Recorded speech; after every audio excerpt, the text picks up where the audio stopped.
during nuclear isotope decay, alpha, beta, and gamma. There's also X-ray and neutron as well that take place under some conditions too, just so you know. And so please remember that if you have a magnetic field and shoot radiation through, that different radiations will behave differently following your left, your right hand rules, and of course EM waves are not normally affected by magnetic fields.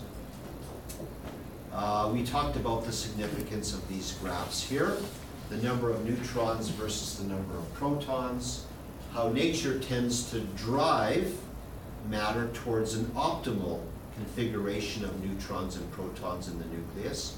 If you have too many neutrons, you're driven to that blue solid line by neutron decay.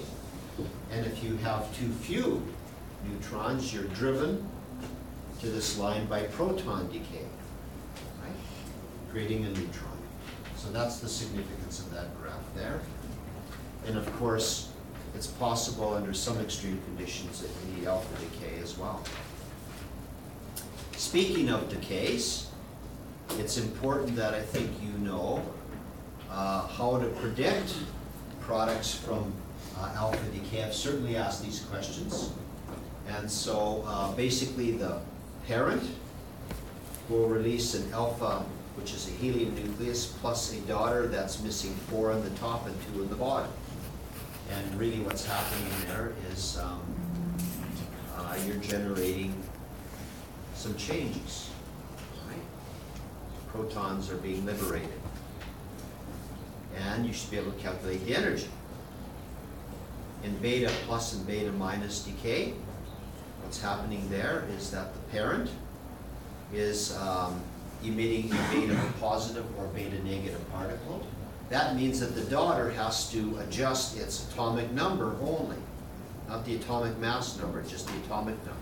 So it'll either go up in the case of beta negative or go down in the case of beta positive.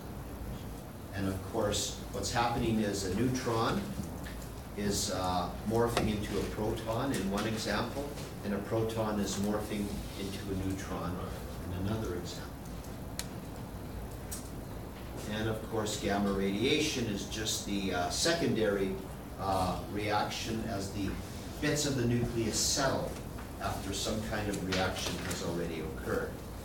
And so very short, very sudden acceleration of the protons yields a gamma ray. We talked about radioactive decay series. In general, appreciate that starting with one radioactive isotope, it could be many, many subsequent decays of alpha and beta before you get to the stability of lead.